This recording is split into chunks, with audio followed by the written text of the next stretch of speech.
दर्शक बंधु आमे समस्ते स्मार्ट ना आमर कथा कहवा शैली आमर पिंधिबा शैली आमर चाली चलनी उठिबा बसिबा ए सब किछि स्मार्ट ना कहीं भी हबनी कहले जुग बदलुछि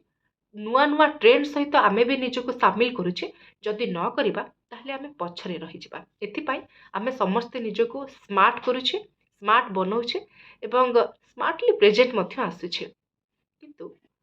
आज ए भिडियोटी मु तैयारी करिछि एथिपाई काहेकि ई स्मार्टनेस भितरे आमे जो माने आमको जन्म देइछंती आम बापा माँ जन्मदात्री सेमानकु केमती आमे स्मार्टनेस रो पाठ पढ़ौछु एवं पढ़िबा समय केमती तांको आमे व्यवहार करूछु अत्यंत रिउड अत्यंत गाली गुलस एवं जो भलिया कथावार्ता सेमानक आखि छल छल हो जाउछि आमको पिला माने स्मार्ट सिखौचंती स्मार्टनेस केमती हबो सेटा सिखौचंती तार दुई तीन उदाहरण मु आपनको देबा पई चाहिबी मु अनेक समय देखी ट्राभेल करने समय एवं जेरक्स दुकान रे मध्य देखी जे पुओ झील मैंने जितेबले किछटा डॉक्यूमेंट से दरकार पड़ी थाए सर्टिफिकेट दरकार पड़ी थाए ऑनलाइन रे से आसबार से आवश्यकता पड़ू थाए से बापा माँ को फोन करती मत मेल कर दियो बा व्हाट्सएप रे ताको फॉरवर्ड कर जमती जहाँ भी मोर अर्जेंट ताको पठाओ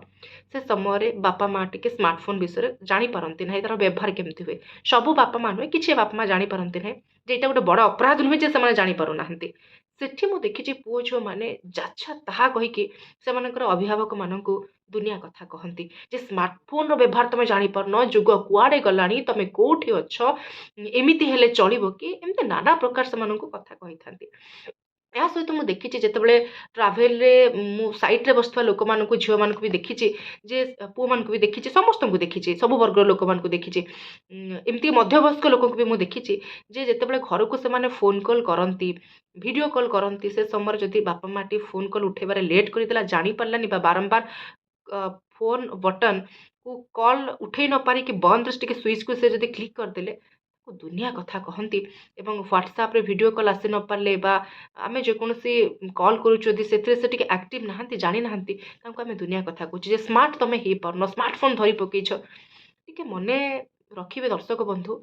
जो पुओ झील मैंने जो लोक मैंने एमती व्यवहार से गुरुजन मान प्रति बापा माँ प्रति करुँच